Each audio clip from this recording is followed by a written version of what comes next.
Hula Hoop, Slip and Slide, Frisbee, Super Ball. What do these names mean to you? To many, these are just the names of some fun toys from years gone by. But to others, these names all culminate into just one, Wham-O.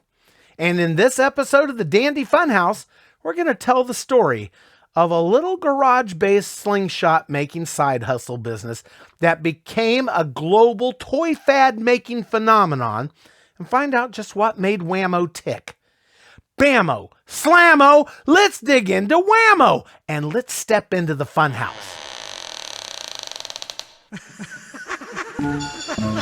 Where am I? You just entered the Dandy Funhouse. Hello and welcome to the Dandy Funhouse video show, podcast, and blog.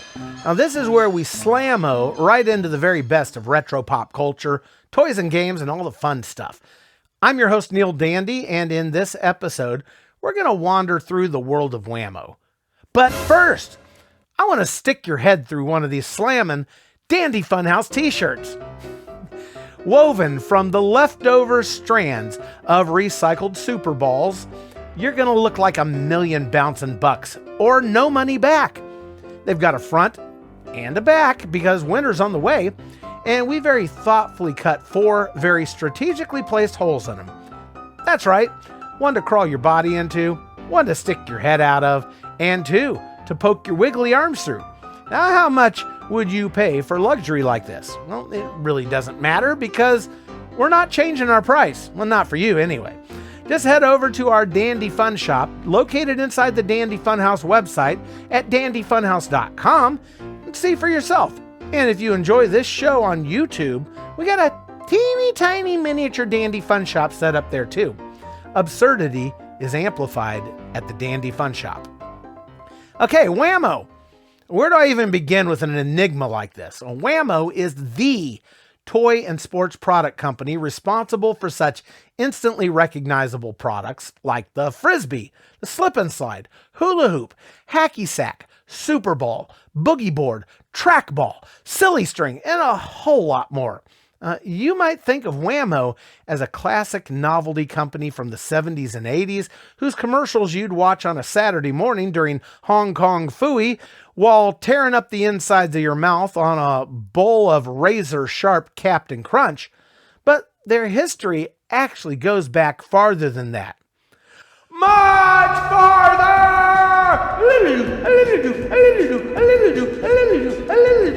The year 1948, and 2 eager upstarts freshly graduated from the University of Southern California named Richard Nurr and Arthur Spud Malin, who were long childhood friends, found themselves frustrated with their post-grad occupations and decided to team up and start, of all things, a business making extra powerful slingshots out of a garage. Why slingshots, you ask? Well, both being falconry enthusiasts, they'd use slingshots to shoot food into the air for their birds to swoop and catch midair. They called their line of slingshots the Wham-O slingshot, and it was made from ash wood. They promoted and sold the Wham-O slingshot by visiting various sports clubs and holding demonstrations. Both men were very skilled slingshot marksmen, and their product became quickly popular amongst these clubs for competitive target shooting and small game hunting. Dandy fun fact! The name Wham-O was derived from the sound of a ball bearing fired from a slingshot hitting its target. As their little slingshot business became more popular, Nurr and Mellon quickly outgrew the garage and rented their first proper business location on South Marengo Avenue in Alhambra, California, where they remained until 1955 when they once again found themselves in need of a location that could handle an even greater capacity of manufacturing. So they relocated just a few years later to the neighboring town of San Gabriel, California, and they would remain there for the next 3 decades. With a greater capacity for manufacturing in place, they began looking to expand beyond the business of slingshots and happened across the idea of rebranding the Australian bamboo exercise hoop and producing them from a type of plastic called Marlex and then trademarking the name these hoops had been loosely called by since the 18th century, hula hoop. And the rest, as they say, is history. Now, within 4 months of releasing the hula hoop onto the world, it became literally the largest toy fad in history, catapulting Wham-O to 25 million units sold. Within 2 years, sales of the hula hoop would exceed 100 million units. Hula hoop mania continued to rage through the end of 1959, and by the time the world stopped spinning, the 1950s came to a conclusion with Wham-O netting a staggering $45 million, which would be around $500 million today. Now, these two college friends who just a few years earlier were cutting slingshots out of a garage found themselves riding into the 60s on a gravy train with biscuit freaking hoopy wheels. Not ones to rest on their laurels as the hula hoop fad was beginning to wane. Wham-O was looking for their next big thing, and they found it in 1957 when they purchased the design of a plastic flying disc called the Pluto Platter from an inventor named Fred Morrison. Quickly changed the name to Frisbee, and once again, Wham-O had another hit on its hands. Another dandy fun fact: the name Frisbee was adopted by Wham-O after learning that this was the name students were using for the Pluto Platter on the East Coast, in a reference to pie tins from the Frisbee Pie Tin Company, which the Pluto Platter closely resembled in shape. Another dandy fun fact: as the hula hoop fad waned and the Frisbee literally took off, Wham-O found itself with warehouses full of unsold hula hoops. So what'd they do? They melted them down and they made them into Frisbees. They were recycling before recycling was cool. Wham-O also released some rather questionable products around this time, which would probably never even be considered for production and marketing to kids today. We're talking about such products as the Apache Throwing Tomahawk, an ancient Indian weapon for killing game. The Borneo Hunting Blowgun, kills without poison. And the Throwing Dagger, a powerful silent weapon that can split a 1-inch board from a distance of 30 feet. In 1961, Wham-O released the Slip and Slide, which was invented by an upholsterer. The Slip and Slide, as we all know, is a long sheet of plastic. It gets lubricated by water from a garden hose, and then you run, jump, and slide on it and get hurled into the patio furniture and bird baths. Now, here in the South where I live, you actually haven't lived until you've almost lost your life at a summer party experiencing the redneck slip and slide, which is basically a long sheet of industrial plastic, usually what they install as moisture barriers under homes. Everyone's in construction here. Run it down a hill, throw the hose on it, and then a bunch of idiots take turns injuring themselves on it, or they don't take turns and injure themselves en masse on it. It's really quite a spectacle. Almost as interesting as catfisting. The Slip and Slide was indeed taken out of production once lawsuits started springing up over serious injuries, including 1 death and 2 broken necks over people above the recommended age limit for the product, using it in very unsafe manners. Yes, idiots ruin everything. As the 60s further took hold, Wham-O released yet another smash hit in 1965 called Super Ball, which was a high-bouncing ball created by a chemical engineer, supposedly by accident, from a hard elastomer polybutadiene alloy called Zectron. This elastomer alloy held a very interesting trait, whereas it held a 0.92 coefficient of restitution when bounced on a hard surface. In other words, it could bounce really, really freaking high. The Super Ball became wildly popular, sold 20 million units throughout the 60s. In fact, it became so popular that the NFL renamed its championship game after it. Yes, the Super Bowl was named after the Super Ball. Another dandy fun fact: a bowling ball-sized Super Ball was once accidentally dropped from 23 stories high during a demonstration, where after hitting the ground, it bounced back up 15 stories. Now that's a lot of bounce. Unfortunately, it also landed on someone's sports car parked below. No word on who was made to pay the damages. While they had a lot of successes, as we all know, success is the result of a series of failures. And boy, did Wham-O have some failures. And none of them failed bigger, flopped bigger than instant fish. It was the early 60s, and Wham-O founder Arthur Spud Mellon was on an African safari where he learned of a special fish that would lay its eggs in mud during the dry season, and when the rains eventually came, the fish would hatch overnight. Now, Arthur had the brilliant idea to turn this into a Wham-O product consisting of an aquarium tank with fish eggs and mud. Who doesn't want that?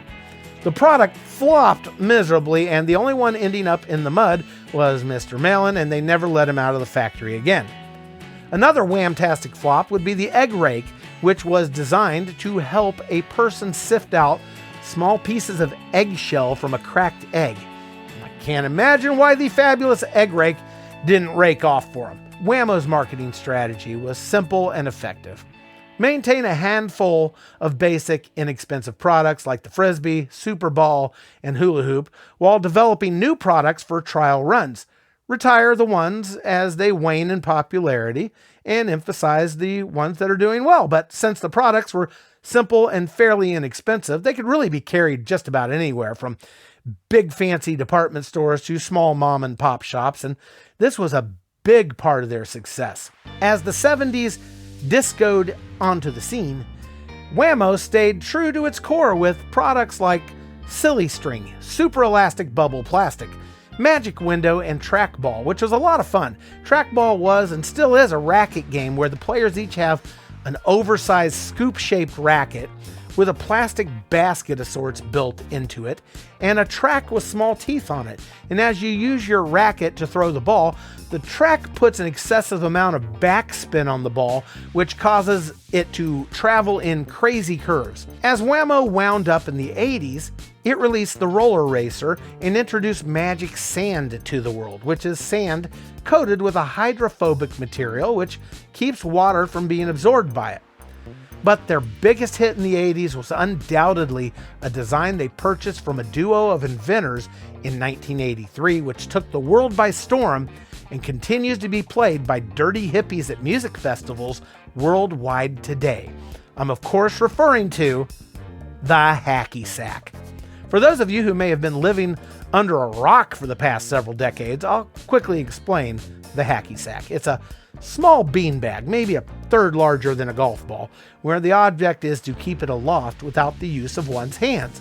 It's easy to carry, fun to play with friends, especially when you realize you've been unwittingly listening to a Grateful Dead tribute concert for the last 4 hours, and you got to kill some time while you wait for the atmosphere to wait off before you drive home.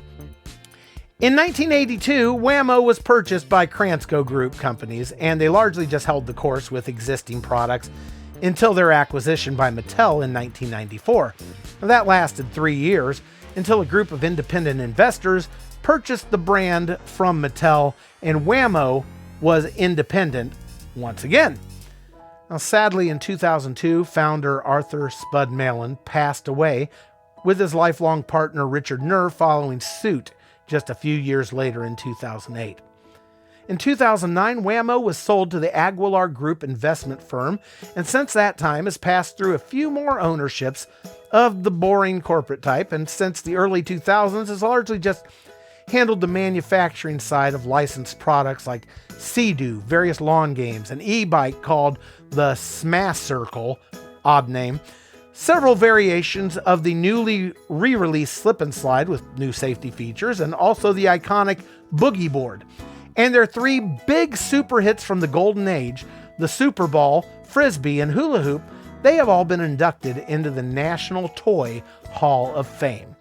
And there you have it, all you ever wanted to know about the toy company Wham-O. If you'd like to check out the latest and greatest from arguably one of the greatest toy companies that ever existed, they're pretty easy to find over at the official Wham-O website at wham-o.com. And I'd love to hear your thoughts regarding your favorite Wham-O memories in the comments of whatever platform you happen to be enjoying the Dandy Funhouse on. And if you love what we do here at the Dandy Funhouse and wish to support production of future episodes, I encourage you to either visit our Dandy Fun Shop or our patronage page at dandyfunhouse.com.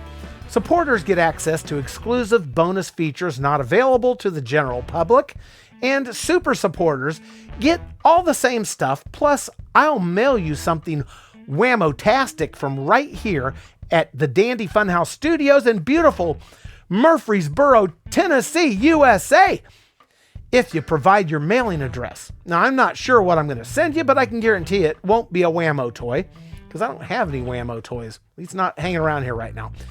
Podcast listeners may support via the donation button in your listening app of choice if the app supports it, and 5-star reviews anywhere you can leave them.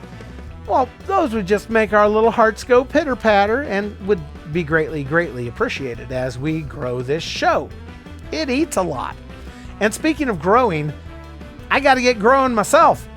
While you breathlessly await the next episode of the Dandy Funhouse, feel free to browse our past ones at our website or any of the major socials. But most of all, don't forget to come back real soon, right here to the Dandy Funhouse, where everything is always fun and dandy.